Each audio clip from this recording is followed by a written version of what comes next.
This is war.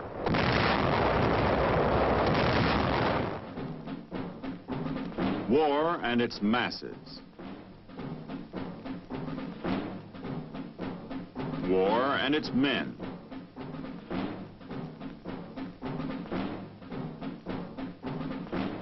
War and its machines.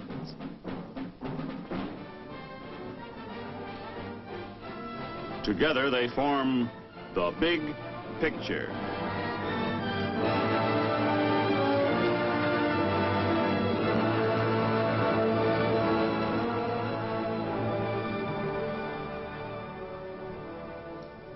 Welcome to The Big Picture. I'm Captain Carl Zimmerman. The Big Picture is a report to you from your Army, an Army committed by you, the people of the United States, to stop communist aggression wherever it may strike. The Big Picture traces the course of events in the Korean campaign through first-hand reports of our combat veterans and through film taken by combat cameramen of the Army Signal Corps. These are the men who daily record on film the big picture as it happens, where it happens. Today, the Big Picture brings into focus the entrance of the Chinese Reds into the Korean War. You'll see our soldiers battling winter cold as well as communists. You'll see how we save thousands of lives by the quick evacuation of our wounded by helicopter. And you'll see a display of weapons, the finest weapons in the world, the weapons of your United States Army.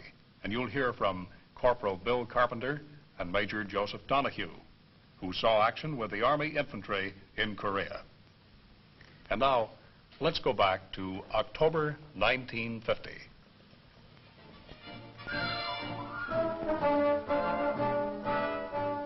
On 20 October, United Nations troops have seemingly sent the bulk of the communist forces fleeing in defeat toward the Manchurian border, 100 miles to the north.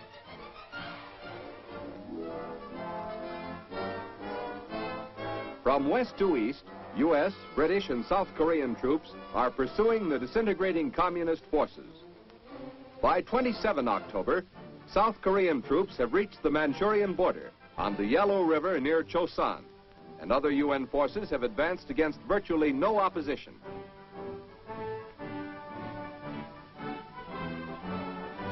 But on the same day, a sudden, unforeseen factor changes the entire course of the war.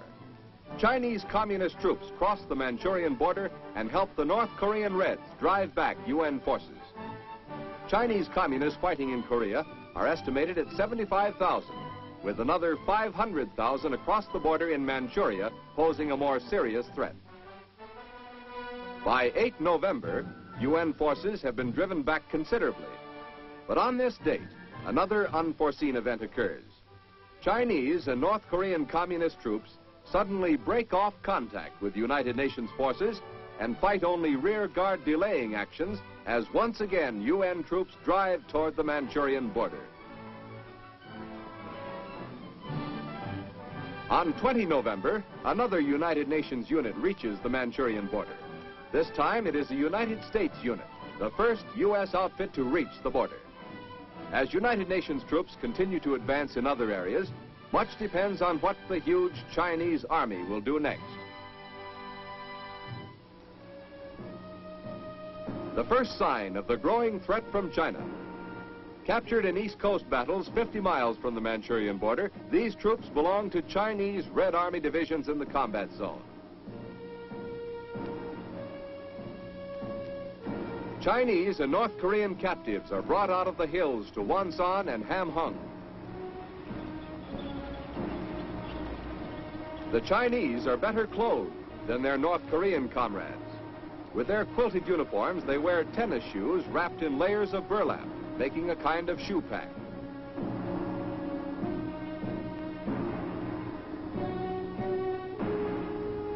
In contrast with the Chinese, the North Koreans are in rags at this stage of the war.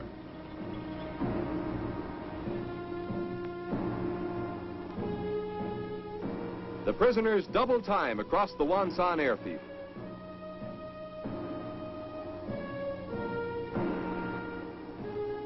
They are being marched to landing craft, which will take them to Busan. Since the beginning of the war, the North Koreans have suffered 460,000 casualties, including the dead, wounded, and captured. 130,000 Red prisoners have been taken at this time. 2 women are in this group. Prisoners of the UN are treated in strict compliance with international law.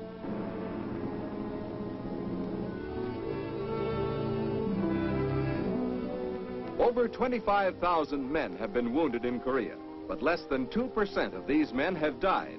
Less than 2 men out of every 100 wounded. The main reason for this low death rate is the speed of treatment. This is a battalion aid station, first stop in a wounded man's swift journey through the echelons of medical aid. The average time spent at a battalion aid station is only 72 minutes.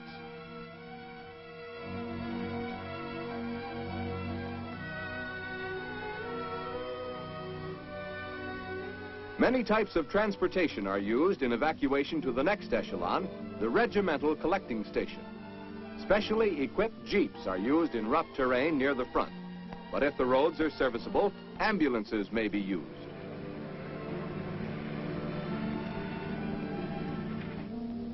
Air evacuation is fastest of all and enables certain medical channels to be skipped. Behind the collecting stations are division clearing stations and mobile hospitals. Medical care takes manpower. It takes several men to carry a litter. Evacuation procedures are similar throughout the services. The Navy provides medical service for the Marines. The results of speed have been shown by a hospital at Busan. Out of 18,000 wounded brought in during the first 3 months of the war, only 40 men died. Field expedient. Wooden stands instead of tables speed the movement of litters and allow the aid men to work at hand level without bending over.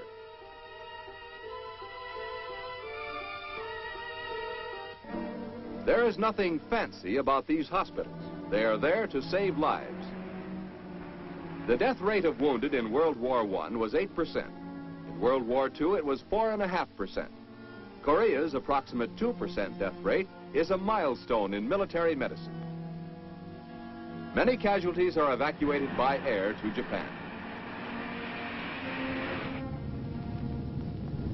In a parachute drop, such as the 4,000-man jump north of Pyongyang in October, the parachutists' own medics jump with them. They carry enough medical supplies to last until contact is made with friendly forces. But even before contact is made, the injured may be evacuated from the drop zone by air. Helicopters with specially constructed containers carry the wounded out. Many a man who could not have survived a jeep or ambulance ride over the rough roads of Korea owes his life to these evacuation planes.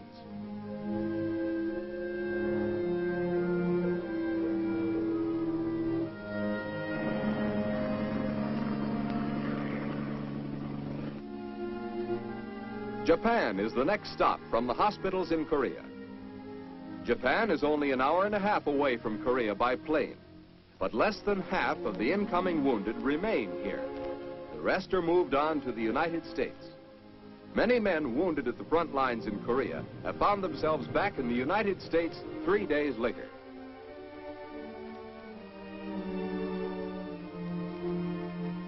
Our Army helicopters are saving thousands of lives in Korea.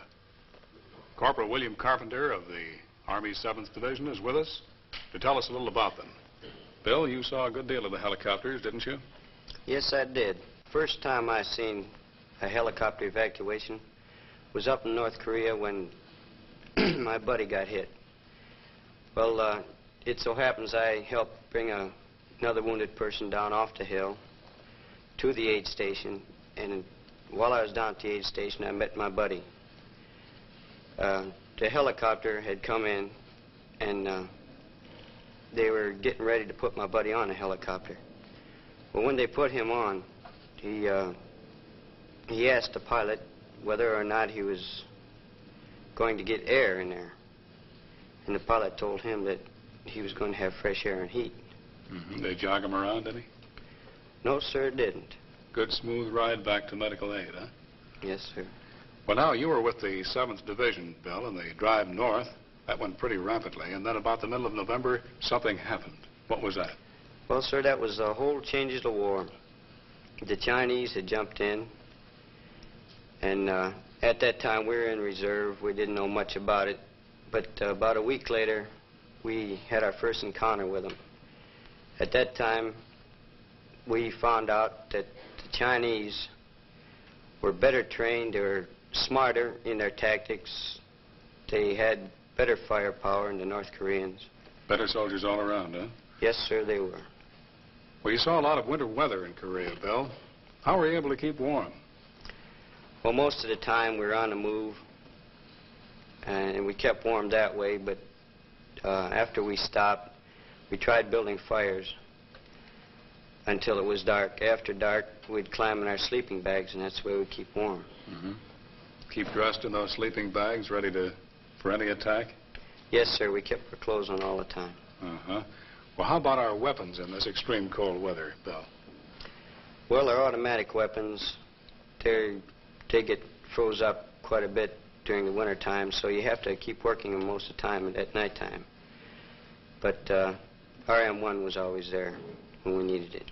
You like that M1 pretty well, Bill? Yes, sir, I do. Mm-hmm. Well, if we must build weapons for war, Bill, let's build the best. And our Army Ordnance, our American industry and labor are doing just that.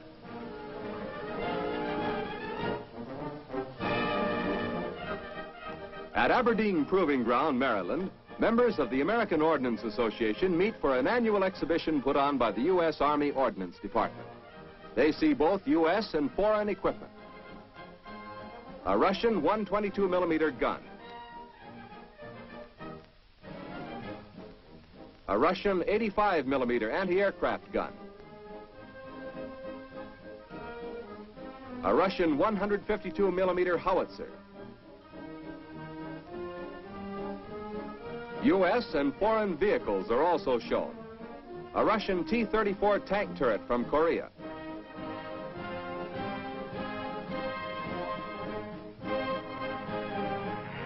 A U.S. M-26 tank, waterproofed and equipped with a snorkel breathing device for use in fording operations and landings.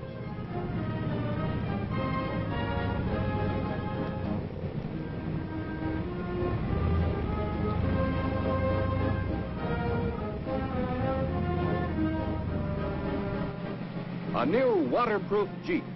Greater electrical capacity for radio equipment has been added to this Jeep.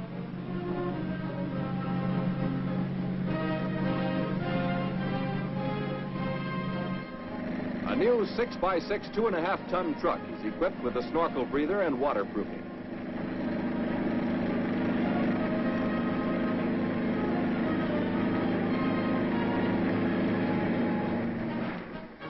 Next, the visitors watch demonstration firing. Recoilless rifles give the infantry artillery firepower.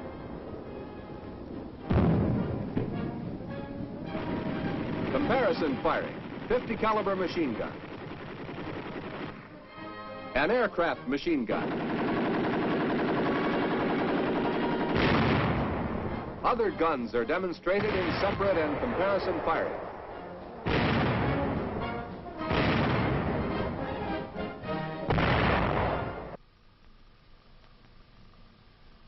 Those are the weapons and machines of your United States Army.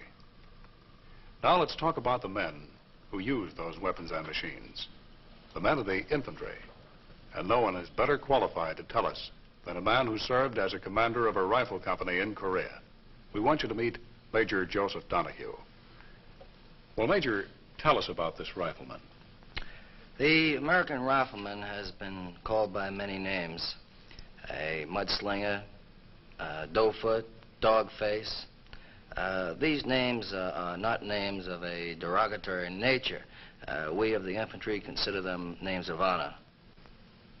Well, now, it takes a good deal of know-how to be a rifleman, doesn't it? It certainly does.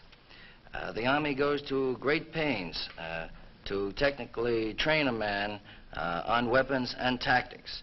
He learns not only to shoot his weapons, he learns how they function, how to take care of them, and how to keep them working. Well, now, when this man knows his weapons, he knows his fighting tactics, does he know why he's fighting? When they first go to Korea, it is sometimes doubtful whether they fully realize why they're fighting. But after they see some of the things that happen, they lose some of their very close buddies, they see the results of some of the atrocities, then they know why they fight. And he knows that this thing he's fighting is a definite threat to his way of life, right? He certainly does. Well, let's talk about the morale of the infantry in Korea. What was it like when you were there?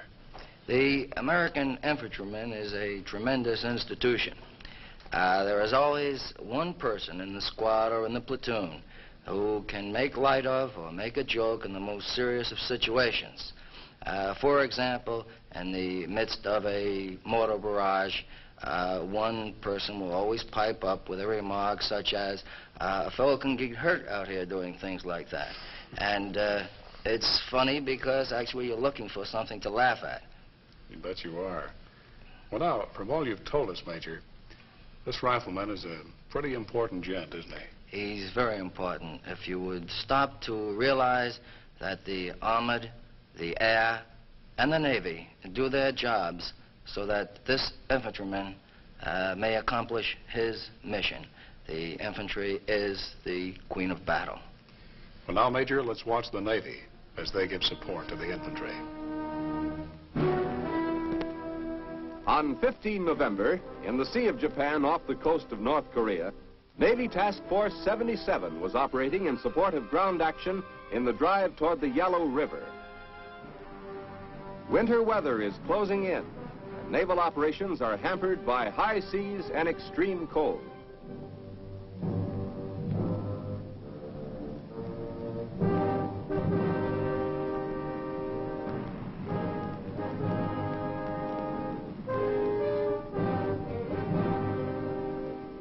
The aircraft carrier Philippine Sea receives ammunition, mail, and other supplies hauled across open water in a cargo net.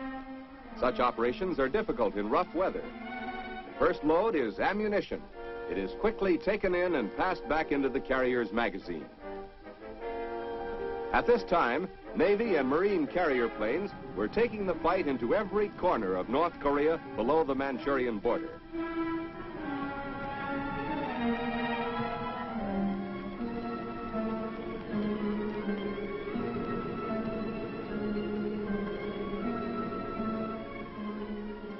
Carriers were also in operation on the west coast of Korea. On both coasts, the Navy's task of mine sweeping was continuing. During the resupply operations, the Philippine Sea is hit by a snowstorm. Despite the weather, a tanker comes alongside and refueling gets underway. As refueling and the transfer of supplies continue, the seas get higher and higher, and the storm becomes a veritable blizzard. This is not an unusually heavy storm. It is typical winter weather in the northern Sea of Japan.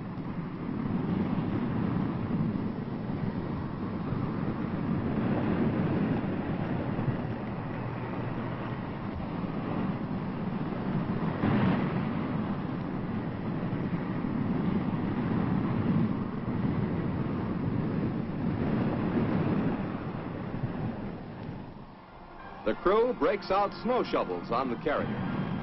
Although air operations are halted during the height of the storm, flights from snow and ice-covered decks are becoming routine. The planes are covered to protect them from the storm. Combat maintenance of the Corsairs and Panther jets continues through the storm. The Navy reports the typical Korean temperatures in the northern area average 11 degrees above zero during November and 5 degrees below zero during December.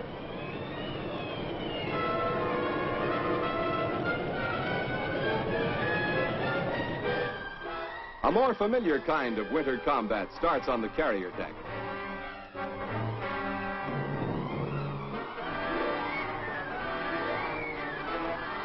This is a severe test for carrier planes. During World War II, most carriers were in the milder climate of the South Pacific.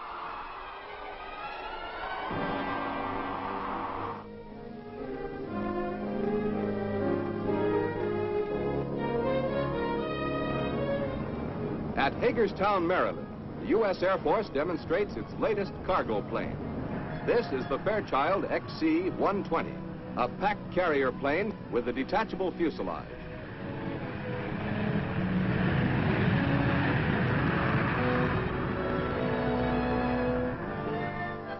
Doors are designed like clamshells.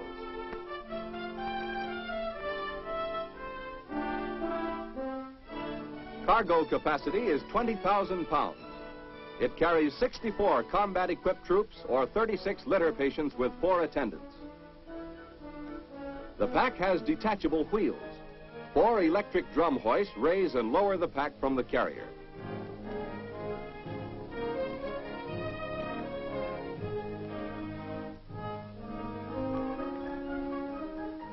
A central control operates the release and locking mechanism, and the pack lowers to its own wheels. Then the hoist lines are detached. The 5-man crew of the carrier consists of pilot, co-pilot, radio operator, navigator, and engineer. When the pack is separated from the carrier, it is easily towed away. This pack can be used to house various types of shops, headquarters units, emergency hospitals, weather stations. It can also be converted into a tanker for carrying fuel.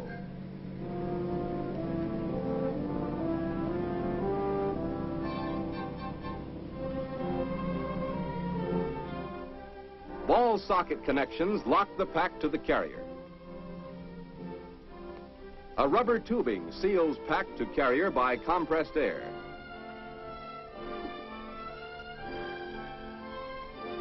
On the carrier, the 4 ball socket locks operate simultaneously. The carrier is powered by 2 Pratt & Whitney engines with reversible pitch propellers. Maximum speed is 250 miles per hour. The ceiling is 25,000 feet.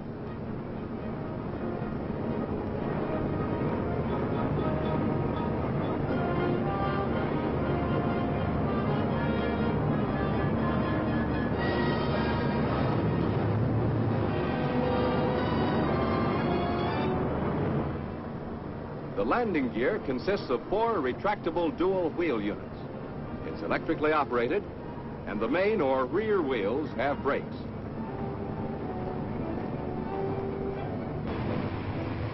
This airplane opens a new field for aviation. The cargo pack is to aircraft what the trailer is to highway trucks.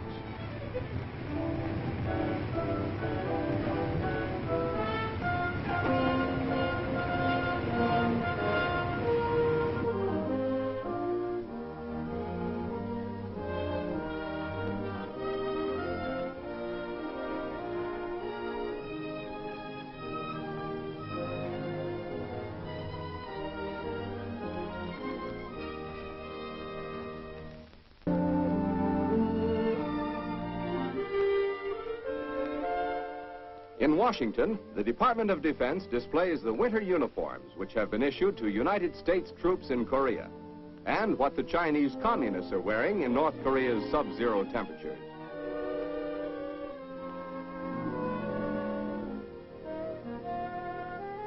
A captured quilted uniform is compared with the U.S. winter uniform.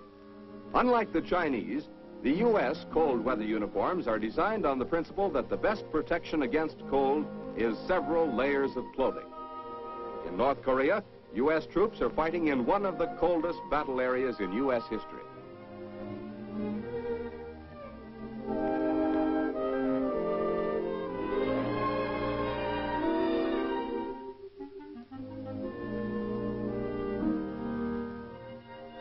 Army and Marine winter uniforms are compared.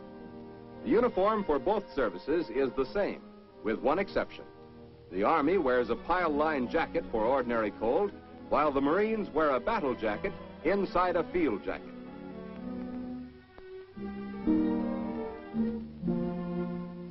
Wet and dry cold weather equipment, which has been sent to U.S. troops in North Korea, is the end result of much practical experimentation, such as the exercise Sweetbriar cold weather maneuvers held in Alaska in February 1950. With icy winds blowing down from Manchuria, bringing snow and sleet storms, our troops are fighting in almost Arctic conditions. Two types of cold weather boots have been designed. Rubber shoe packs for wet cold, felt line for dry cold.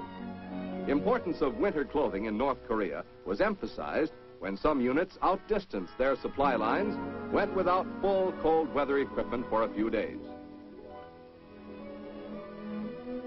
Basic and innermost layer of the U.S. cold weather uniform is long woolen underwear. Over these are worn two pairs of trousers, a flannel shirt, a high-necked sweater, a jacket, and in extreme cold, a pile-lined parka. There are two types of mittens. The regular mittens have a trigger finger.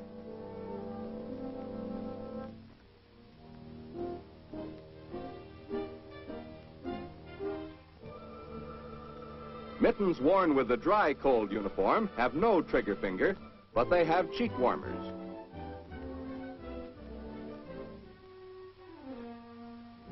Following the separate layer principle, 3 pairs of socks are worn, each pair being successively larger, with the boots large enough to take 3 pair comfortably.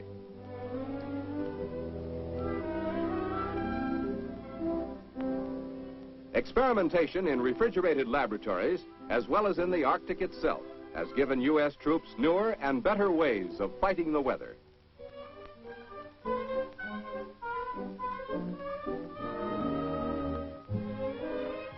In this parka, with fur-rimmed hood, the U.S. fighting man is equipped to endure the coldest weather.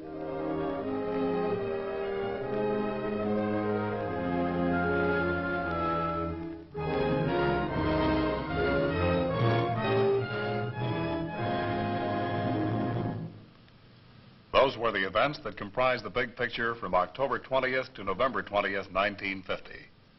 Our thanks to Major Joseph Donahue and Corporal Bill Carpenter for being with us.